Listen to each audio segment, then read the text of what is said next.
세상에서 성공한 사람들에게는 반드시 공통점들이 있습니다. 세상에서 성공한 사람들에게는 어떤 공통점이 있겠습니까? 예를 들면 이런 거죠. 분명한 목표, 단계별 목표 의식이 뚜렷하다라는 겁니다. 또 그 목표를 이루기 위해서 분명한 계획을 가지고 있다는 겁니다. 그리고 그 가지고 있는 계획을 이루기 위해서 시간 관리를 철저히 잘한다라는 겁니다. 그리고 그 시간 관리 안에는 사람과의 관계를 중요하게 여기는 대인 관계를 소중히 여길 줄 아는 마음을 가지고 있다고 합니다. 그거 말고도 세상에서 성공한 사람들에게는 다양한 공통점이 있을 겁니다. 그런데 또 다른 중요한 공통점은 무엇이냐면 모든 일에 매사에 적극적인 자세를 가지고 있다라는 겁니다. 소극적인 자세를 가지고는 결코 세상에서 성공하지 못할 겁니다. 공부하는 것도 마찬가지고 어떤 기술을 배우는 것도 마찬가지일 겁니다. 소극적인 자세로는 더 나은 것들을 이루어내지 못할 것입니다. 우리의 신앙생활도 마찬가지라고 생각합니다. 우리가 소극적인 자세를 가지면 결코 신앙생활을 잘할 수 없게 됩니다. 그러나 반대로 우리가 적극적인 신앙의 자세를 가지게 될 때 신앙생활을 지금보다 더 잘할 수 있게 될 것입니다. 오늘 우리가 함께 읽은 본문의 내용을 자세히 들여다보면 두 부류의 사람이 있음을 보게 됩니다. 첫 번째 사람은 소극적인 자세를 가진 사람, 그리고 두 번째는 적극적인 자세를 가지고 있었던 사람에 대한 이야기를 소개하고 있습니다. 오늘 본문을 통해서 여러분 모두가 이 한 가지를 소망했으면 좋겠습니다. 나의 신앙생활이 소극적인 신앙생활이 아니라 적극적인 신앙생활이 될 것을 소원하는 이 마음을 여러분 모두가 품으셨으면 좋겠습니다. 23절 말씀을 보시면 안식일에 예수께서 밀밭 사이로 지나가실새 그의 제자들이 길을 열며 이삭을 자르니 이렇게 시작을 합니다. 오늘 본문의 배경은 안식일이라고 언급을 합니다. 아마도 안식일 오후 무렵이었을 것으로 추정이 됩니다. 이 안식일 오후에 예수님의 제자들이 밀밭 사이로 다니면서 그들이 배고팠고 이삭을 잘라 손으로 비벼 먹었습니다. 그러자 24절을 보면 바리새인이 예수께 말하되, 바리새인이 예수님을 향해서 비난의 말을 쏟아놓기 시작했다라는 겁니다. 그렇다면 지금 바리새인들이 예수님을 비난하는 이유는 과연 무엇이겠습니까? 혹시 남의 밀밭에서 주인의 허락 없이 이삭을 잘라 먹었기 때문일까요? 그 일에 대해서 비난하고 있는 걸까요? 그렇지 않습니다. 왜냐하면 레위기 23장 말씀을 보시면 하나님이 이스라엘 백성들에게 이렇게 명령하셨습니다. 너희는 땅의 곡물을 벨 때에 밭 모퉁이까지 다 베지 말며 떨어진 것을 줍지 말고 그것을 가난한 자와 거류민을 위하여 남겨두라. 나는 너희의 하나님 여호와니라. 남의 밭에서 밀을 좀 잘라 먹었다, 이 자체가 문제가 되지는 않습니다. 왜냐하면 하나님이 이미 법을 그렇게 정하셨기 때문입니다. 추수를 할 때 밭의 가장자리와 모퉁이의 것은 절대로 추수하지 말고 남겨두랍니다. 뿐만 아니라 땅에 떨어진 이삭도 줍지 말라고 말합니다. 이유는 뭡니까? 가난한 사람이든 아니면 나그네든 배고픈 자들이 그것을 가지고 배고픔을 달래기 위해서 그것을 남겨두라고 이미 명령하신 겁니다. 그렇다면 남의 밭에 들어가서 함부로 이삭을 잘라 먹는 게 다 괜찮다? 그렇진 않습니다. 남의 밭에 들어가서 이삭을 먹을 때 한 가지 조건이 있습니다. 그 조건을 신명기 23장에서는 이렇게 말합니다. 내 이웃의 곡식의 밭에 들어갈 때는 내가 손으로 그 이삭을 따도 되느니라. 그러나 내 이웃의 곡식밭에 낫을 대지는 말지니라 라고 말을 하는 겁니다. 남의 밭의 것을 배고파서 떼어 먹을 수는 있습니다. 그러나 낫을 가지고 가지는 말라는 겁니다. 그 순간 배고픔을 면할 정도만 남의 밭에서 먹어도 된다. 이렇게 율법으로 규정하고 있는 겁니다. 따라서 제자들이 남의 밭에서 이삭을 잘라 먹은 거 그 자체는 아무런 비난을 받을 만한 내용이 되지를 않습니다. 그렇다면 바리새인들은 도대체 왜 비난을 하는 겁니까? 이런 생각 때문인 거죠. 안식일을 어겼다라고 여겼기 때문입니다. 제자들이 이삭을 자르고 그 이삭의 껍질을 벗기기 위해 비벼 먹었던 일들, 그것이 바로 안식일을 어기는 행동에 준한다, 이렇게 여겼던 겁니다. 그래서 예수님과 그 제자들을 향해서 비난하고 있는 겁니다. 그때 예수님은 25절과 26절을 보시면 예수께서 이르시되 다윗이 자기와 및 함께한 자들이 먹을 것이 없어서 시장할 때에 한 일을 읽어보지 못했느냐? 그러면서 사무엘상 21장의 이야기를 언급합니다. 26절에 그가 아비아달 대제사장 때에 하나님의 전에 들어가서 제사장 외에는 먹어서는 안 되는 진설병을 먹고 함께한 자들에게도 주지 아니하였느냐? 어떤 얘기입니까? 다윗이 사울 왕을 피해 도망을 다녔습니다. 그러다 보니까 제때 끼니를 챙겨 먹지 못했습니다. 너무나 배가 고팠습니다. 그렇게 배가 고픈 상태에서 누구를 찾아갔냐면 대제사장 아히멜렉을 찾아갔습니다. 그런데 아히멜렉에게도 먹을 만한 것들이 음식이 남아 있는 게 없었습니다. 그때 아히멜렉이 다윗과 그 부하들에게 무엇을 주었냐면 진설병을 줬습니다. 진설병이 뭐죠? 12개의 떡덩이를 말하는 겁니다. 하나님께 매일마다 바치는 따끈한 12개의 떡덩이를 말하는 거예요. 그걸 아침에 드리고 그 다음 날 새로운 떡을 또 드리지 않습니까? 그리고 내려온 떡은 누가 먹냐면 대제사장 또는 제사장만이 그 진설병을 먹을 수 있는 규례가 있었던 겁니다. 그런데 다윗이 너무나도 배가 고파하니까 이 아히멜렉이 어떻게 하냐면 그 진설병 떡을 다윗과 그 부하들에게 줍니다. 그리고 다윗과 그 부하들은 그 진설병을 맛있게 받아 먹었습니다. 여러분, 이것은 엄연히 본다면 규례를 어기는 겁니다. 왜냐하면 그 떡은 누구만 먹을 수 있습니까? 제사장들만 먹을 수 있는 떡이기 때문에 그렇습니다. 그런데도 불구하고 아히멜렉은 그 떡을 다윗과 부하들에게, 제사장이 아닌 사람들에게 나누어 주었습니다. 왜냐하면 그들의 배고픔을 채워주고 싶었기 때문입니다. 그런데 중요한 것은 성경은 그 아히멜렉이 그 규례를 알면서도 떡을 나누어 준 것을 문제 삼지 않았고, 또 다윗과 그 부하들이 먹을 수 없는 사람임에도 불구하고 먹은 일에 대하여 아무런 문제를 삼지 않았다라는 점을 예수님은 지금 말씀하고 있는 겁니다. 이제 그러면서 27절, 28절을 보시면 예수님이 뭐라고 말하냐면 또 이르시되 안식일이 사람을 위하여 있는 것이 아니요 사람이 안식일을 위하여 있는 것이 아니니. 그러니까 안식일이 사람을 위해 있는 거라는 겁니다. 누가 더 중요하다는 겁니까? 안식일이 중요합니까? 사람이 중요합니까? 사람이 중요하다라고 이야기를 하는 겁니다. 그러면서 예수님은 마지막에 이런 말을 합니다. 이러므로 인자는 안식일에도 주인이니라. 여러분, 이건 대단히 충격적인 이야기죠. 왜냐하면 그 당시 사람들은 안식일의 주인을 누구라고 여겼습니까? 하나님이라고 여긴 겁니다. 그런데 예수님은 자신이 안식일의 주인이라는 겁니다. 무슨 뜻일까요? 이런 뜻인 거죠. 자신은 안식일의 진정한 의도가 무엇인지를 알고 있다. 그러나 반대로 지금 비난을 쏟아붓고 있는 바리새인들은 안식일의 진정한 의미가 무엇인지 모른다. 이렇게 이야기를 하고 마치게 되는 겁니다. 사랑하는 성도 여러분, 우리가 먼저 주목할 것은 오늘 본문에 등장하는 이 바리새인의 모습을 한번 확인해 보자는 겁니다. 그들은 늘 예수님의 주변을 맴돌았습니다.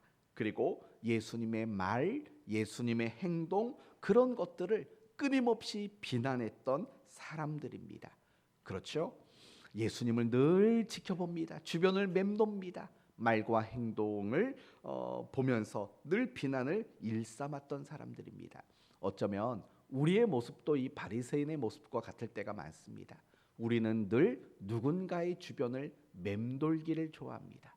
그래서 늘 둘러보고, 그래서 늘 저 사람이 무슨 말 하나를 지켜보고, 저 사람이 어떤 행동을 하는가를 지켜보고, 우리는 그 사람들을 향해서 비난할 것을 찾는 것을 좋아하는 그런 모습일 때가 얼마나 많은지 모릅니다.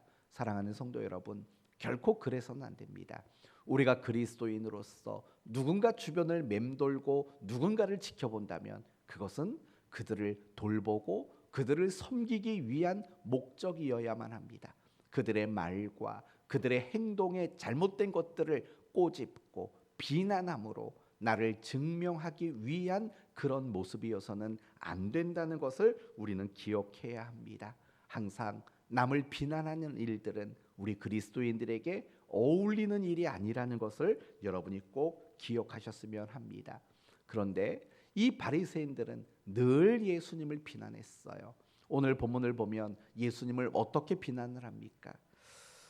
다시 한번 여러분 보시면 24절에 바리새인들이 예수께 말하되 보시오 저들이 어찌하여 안식일에 하지 못할 일을 하나이까.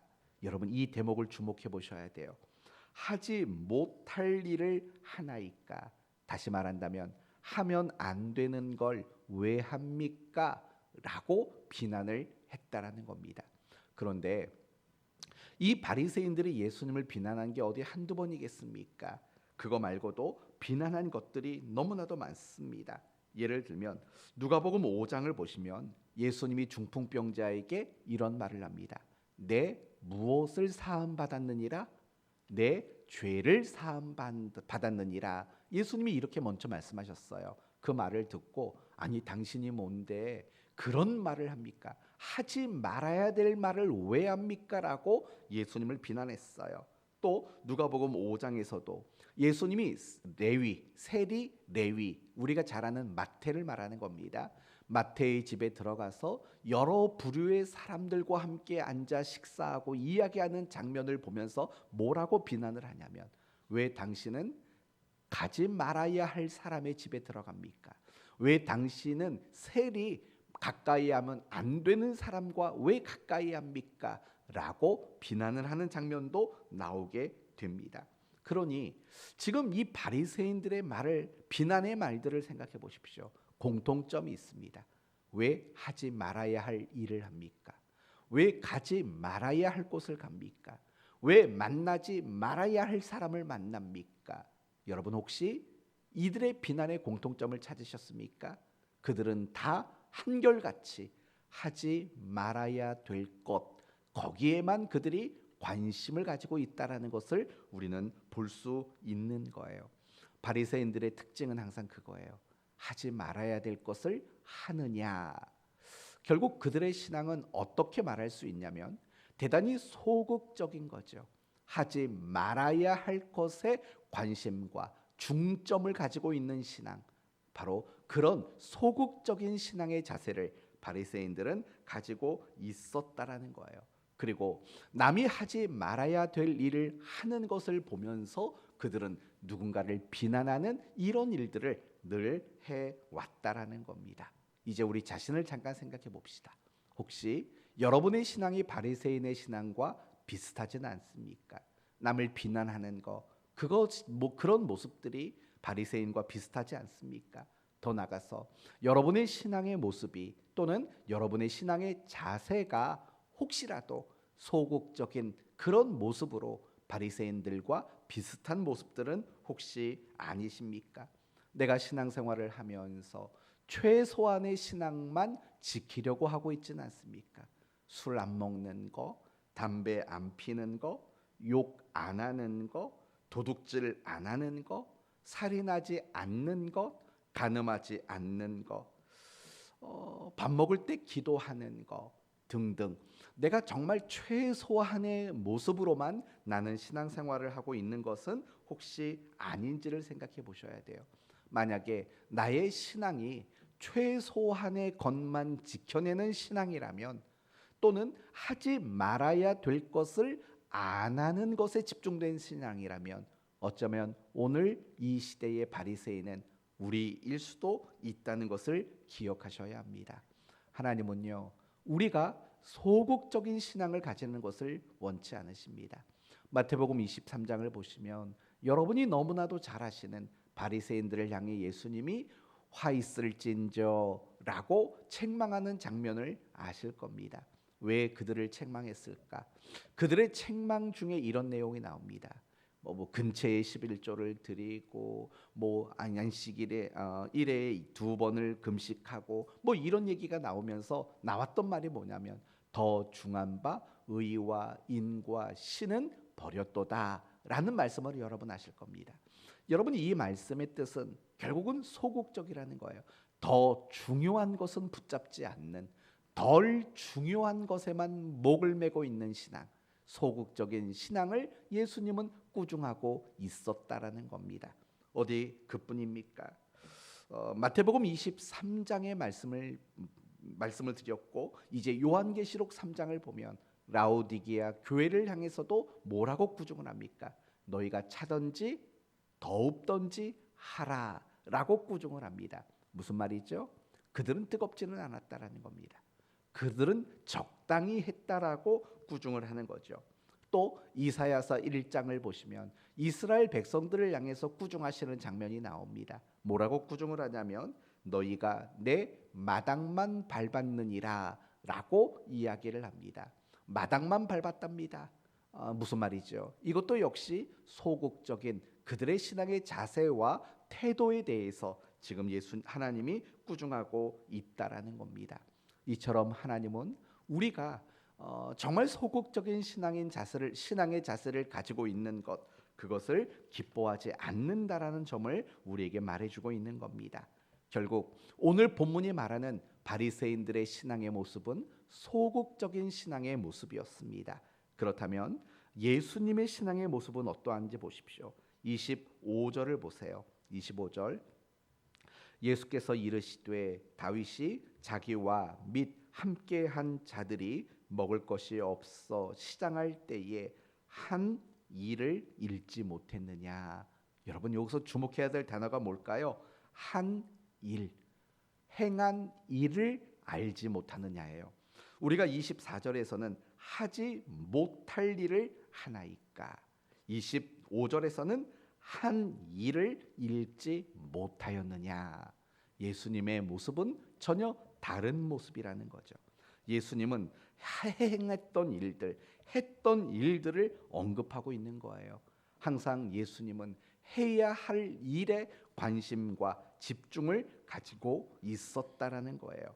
이 부분을 조금만 더 설명해 보도록 하겠습니다. 하나님께서는 안식일을 지키라고 말을 합니다. 그리고 안식일에는 아무 일도 하지 말라고 말씀하셨습니다. 그렇다면 여러분, 아무 일도 하지 말라고 말씀하셨을 때 하나님이 가지고 계신 목적은 뭘까요? 정말 안식일에 누구도 아무런 일을 하지 않는 것을 목적으로 말씀을 하셨을까요? 그렇지 않다라는 거예요. 하나님이 안식일에 아무도 일하지 말라고 말씀하셨을 때 그 의도하신 목적은 무엇이냐면 아무것도 일하지 마. 그리고 하나님과 이웃을 위한 일을 하라고 말씀하시는 것이 바로 아무 일도 하지 말라는 말씀이 가지고 있는 궁극적인 목적이라는 거예요. 사실 성경도요, 우리에게 늘 무엇을 제시하냐면 무엇인가를 하지 말라고 말씀하실 때에는 그것을 하지 않는 것으로 멈추지 말고 무엇인가를 더 하는 사람이 되라고 말하는 것이 늘 성경의 요구였던 거예요. 이걸 우리 식대로 말하면 이런 거예요. 선생님이 공부 시간에 아이들에게 이렇게 말하죠. 떠들지 마, 또 졸지 마, 이렇게 말을 합니다. 그러면 여러분, 선생님이 아이들에게 수업 시간에 떠들지 말고 졸지 말라고 말씀을 하실 때 그 목적은 뭘까요? 정말 수업 시간에 떠들지 않고 또 졸지 않는 것, 거기까지만 목적이 있을까요? 아니지요. 선생님이 그런 말씀을 하실 때에는 수업 시간에 집중해서 열심히 공부에 참여했으면 좋겠어 라는 것, 여기까지 그 목적이 있다는 것을 여러분 알지 않습니까? 엄마와 아빠가 아이들에게 이렇게 말을 합니다. 핸드폰 좀 그만해. 라고 말을 합니다. 그러면 핸드폰을 그만하고 텔레비전을 보라는 얘기입니까? 아니지요. 핸드폰을 그만하라는 말은 이제 너한테 유익을 줄 만한 공부를 하든 운동을 하든 뭐 더 유익을 줄 만한 일을 해야지라는 그런 목적이 그 말 속에는 담겨 있는 거 아니겠습니까? 우리 식대로 또 바꿔서 말하면 주의를 잘 지켜야지라고 말을 할 때 단지 주일 오전 11시에 교회 나가서 예배 드리는 것만 말하겠습니까? 그게 목적은 아니죠. 우리가 주의를 잘 지킨다고 말할 때에는요, 그 이상의 목적이 있는 거예요. 진정한 예배자가 되라는 거겠죠. 이처럼 하나님은 우리가 정말 소극적인 거, 수업 시간에 졸지 마, 떠들지 마, 그거 안 하는 그 정도의 목적이 아니라 수업 시간에 공부에 집중하고 열심을 낼 수 있는 적극적인 자세까지 나아가기를 사실은 성경은 우리에게 늘 이야기하고 있는 거죠. 성경은 우리에게 하지 말라고 하는 게 너무 많습니다.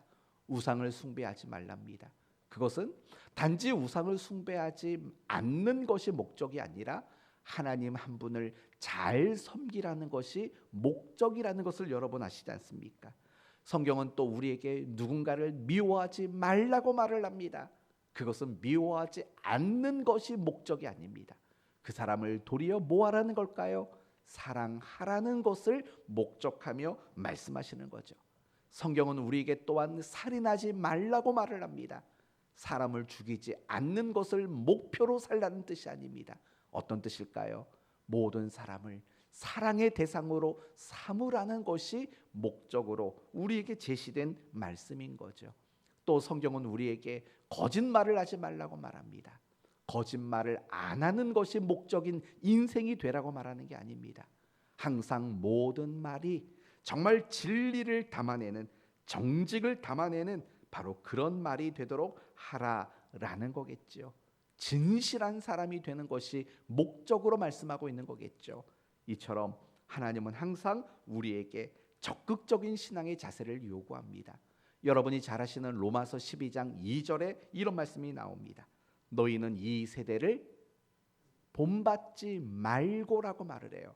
그런데 여기서 멈추질 않아요. 뭐라고 그 다음을 연이어서 말하냐면 오직 마음을 새롭게 함으로 변화를 받아 하나님의 선하시고 기뻐하시고 온전한 뜻이 무엇인가를 분별하도록 하라라고 말을 해요. 여러분 잘 보세요. 이 세대를 본받지 말고에서 멈추는 게 아니라 세대를 본받지 말고 하나님의 기뻐하시고 온전하신 뜻이 무엇인가를 분별하는 자리까지 나가라라고 말을 하는 거예요. 적극적인 우리의 신앙의 목표와 자세를 우리에게 말씀하고 있는 거예요. 뿐만 아니라 에베소서 4장을 보시면 이 점이 더 분명히 드러나게 돼요. 에베소서 4장 22절에 이런 말이 나와요. 옛사람을 벗어버리고. 그러면 여러분 그 다음 구절에는 뭐가 등장하겠습니까? 새 사람을 입으라까지 나오는 거예요. 우리의 목표는 옛사람을 벗어버리는 것이 아니에요. 그렇게 소극적인 목표가 아니라고요. 우리는 새 사람을 입어내는 적극적인 목표를 우리에게 제시하고 있어요. 그러면서 그 다음 구절에는 이렇게 나와요. 여러분이 한번 말을 이어가 보세요. 거짓을 버리고 그 다음이 무슨 말이 나올까요? 참된 것을 말하라가 나와요. 그리고 그 다음 구절에는 도둑질하지 말고 그 다음은 뭘까요? 가난한 자에게 구제하도록 하라가 등장을 해요. 그리고 그 다음 구절에는 더러운 말을 하지 말고 덕을 세우는데 유용한 말을 하라라고 말을 해요. 그리고 그 다음 구절에는 이런 말이 나와요. 악독을 버리고 불쌍히 여기고 용서하라. 이런 말들이 나오는 거예요. 그러니 이런 말씀들은 모두가 우리에게 무엇을 말하냐면 안 하면 되지가 아니라 내가 해야 될 것들이 무엇인가를 고민하고 내가 해야 되는 그 일까지 해낼 수 있는 것, 바로 그런 적극적인 신앙의 자세를 우리에게 요구하고 있다라는 것을 보게 되는 겁니다. 사랑하는 성도 여러분, 우리는 세상을 살면서 어떤 일이든 소극적으로 그 일을 해서는 안 되는 거죠. 내가 공부를 하든 사업을 하든 무엇을 하든 우리는 적극적인 모습이어야 합니다. 그러나 우리가 더 적극적이어야 하는 것이 있다면 그것은 바로 우리의 신앙의 모습이라는 거예요. 항상 우리는 신앙생활할 때 적극적인 자세가 필요하다는 것을 여러분이 꼭 잊지 않았으면 좋겠어요.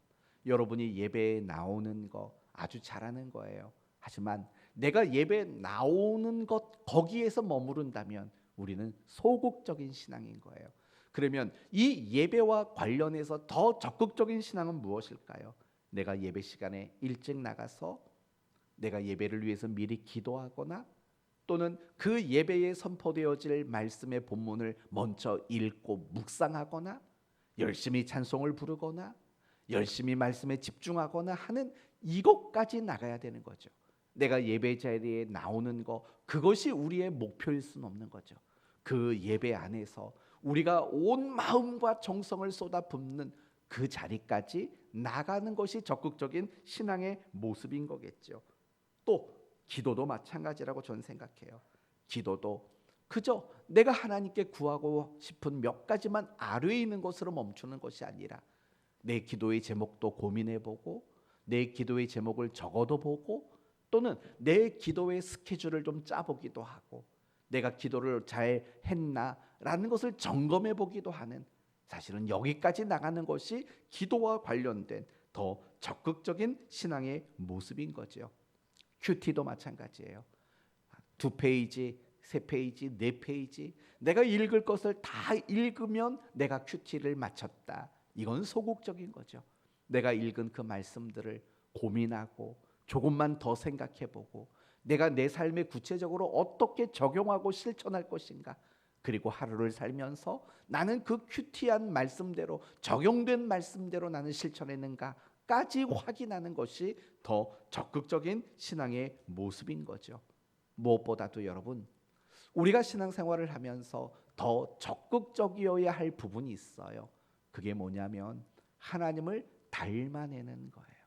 우리가 예배에 참석했다, 성경을 읽었다, 내가 기도를 했다, 내가 전도를 했다. 물론 이 정도만 해도 나름대로 적극적인 거죠.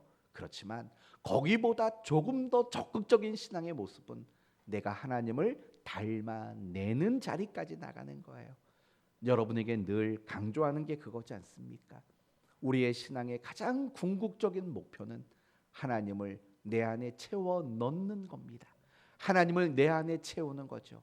하나님을 우리가 끊임없이 닮아내는 거죠. 내가 생각하는 거나 내가 감정을 사용하는 거나 행동하는 거나 말하는 거나 사람을 대하는 태도나 모든 면이 하나님을 닮아가는 거 그게 우리의 신앙에 있어서 가장 적극적이어야 할 신앙의 부분이라는 것들을 우리는 기억했으면 좋겠습니다. 사랑하는 성도 여러분, 이제 7월이 시작되었습니다. 2024년도의 절반이 끝나고 이제 남아있는 절반을 살아내야 되는 첫걸음 속에 우리가 나와 있습니다. 여러분에게 주어진 모든 일에서 소극적이지 마시고 적극적이를 바랍니다. 그리고 이 하반기에는 여러분의 신앙생활이 상반기보다 조금씩 더 적극적인 신앙의 자세가 되었으면 좋겠습니다. 그래서 오늘 하루는 여러분이 이렇게 시간을 쓰시면 어떻겠습니까? 내가 상반기는 신앙생활을 어떻게 했는지 한번 돌아보시고 하반기에는 그러면 내가 조금 더 적극적으로 한다는 것은 어떤 것인가를 고민하면서 여러분의 신앙을 조금씩 더 분명한 계획을 세워나가는 그런 하루로 살아가면 얼마나 좋을까 그런 생각이 듭니다. 그리고 중요한 것은요. 우리가 적극적인 신앙을 가지면 가질수록 우리는 하나님이 일하시는 놀라운 은혜들을 우리는 경험하게 되는 겁니다. 바리새인들의 신앙은 항상 어떻다고 했습니까? 소극적이라고 말씀을 드렸습니다. 그들은 하나님의 은혜를 경험했을까요? 하나님이 일하시는 은혜의 역사들을 그들은 경험했을까요? 그러지 못했을 겁니다. 그들은 아무런 은혜도 아무런 하나님의 일하심도 경험하지 못했을 겁니다. 왜요? 그들은 소극적이니까. 만약에 예수님께서 소극적이신 분이셨다면 과연 세리 마태가 예수님의 제자가 될 수 있었을까요? 예수님이 만약에 정말 소극적인 분이었다면 중풍병자, 귀신 들린 자 이들이 고침을 받을 수 있었을까요? 왜냐하면 그들을 가까이 할 수 없잖아요. 율법으로 본다면 말이에요. 그러나 예수님은 적극적인 분이셨어요. 그래서 그분을 만나는 사람들마다 하나님의 놀라운 역사들을 경험하는 거고, 예수님을 마주하는 사람들마다 하나님의 풍성하신 은혜와 사랑을 경험하게 되는 일들이 일어나지 않았습니까? 우리도 마찬가지라고 생각해요. 우리는 간증을 참 좋아해요. 어떤 사람이 어떤 상황에서 어떻게 했더니 어떤 하나님의 은혜를 경험했다더라. 은혜를, 간증을 얼마나 좋아하는지 몰라요. 그런데요, 우리는 늘 마음으로 뭘 바라냐면, 나도 저 사람처럼 그런 은혜를 경험하고 싶어하는 바램을 늘 가진다고요. 바램만 가져요. 그러면 우리는 왜 나도 그런 은혜를 경험하고 싶다는 바램만 갖게 될까요? 우리의 모습이 아직은 소극적이기 때문에 그래요. 여러분이 간증을 통해서 은혜 받는 사람들, 그분들의 간증의 모습을 보면 그게 다 옳다라는 건 아닙니다. 그러나 그분들의 모습을 보면 그 모습 속에 어김없이 등장하는 것들이 있어요. 그들은 모두가 결국은 적극적인 신앙의 모습을 취하게 되었다라는 거예요. 내가 신앙생활하면서 하나님이 은혜 주심을 경험하지 못하고, 내가 신앙생활하면서 정말 기적이다, 하나님의 역사다, 이러한 것들을 경험하지 못하는 이유는 어쩌면 우리의 신앙의 모습이 아직은 그러한 것들을 경험하기에는 소극적인 신앙의 자세이기 때문일 수도 있다라는 겁니다. 그러므로 저는 여러분 모두가 적극적인 신앙의 자세를 가져서 늘 은혜를 경험하고 하나님의 일하심도 경험하게 되는 그런 인생을 살게 되기를 바랍니다. 너무나 당연한 거예요. 25점이 목표인 사람과 100점이 목표인 사람, 과연 누가 더 좋은 점수를 경험하겠습니까? 당연히 더 높은 목표를 가지는 거죠. 우리가 적극적인 신앙생활을 하기 위해서는 더 높은 목표가 필요하다라는 거예요. 지금 가지고 있는 그 목표를 그대로 유지하면 여러분은 더 적극적인 사람이 될 수가 없는 거예요. 내가 신앙생활을 하면서 나름대로 가지고 있는 목표가 있지 않습니까? 가장 쉬운 예로 하루에 성경을 3장씩 읽고 주말에는 4장씩 읽고 하는 이런 식의 목표가 있지 않습니까? 그 목표를 조금만 더 높이시면 됩니다. 그러면 여러분은 지금 여러분의 신앙보다 조금은 더 적극적인 그런 신앙의 자세가 되어질 수 있을 겁니다. 따라서 여러분이 지금 가지고 있는 신앙의 목표를 한번 점검하고 그거보다 더 높은 목표를 세울 수 있는 결단이 여러분 모두에게 생겨나게 되기를 바랍니다. 이제 오늘 말씀을 마치겠습니다. 주님은 우리가 뭔가 안 하는 것에 만족하고 최소한의 것에 만족하는 그런 소극적인 신앙을 가지는 것을 원치 않으십니다. 주님은 우리 모두가 적극적인 신앙을 갖기를 원하십니다. 그래서 그런 적극적인 신앙의 자세를 통해서 하나님을 경험하게 되는 그런 여러분이 되셨으면 좋겠습니다.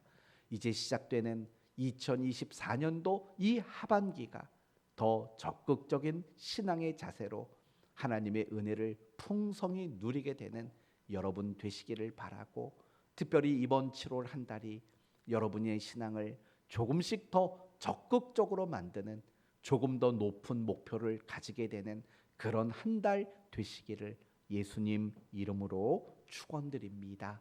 아멘. 기도합니다.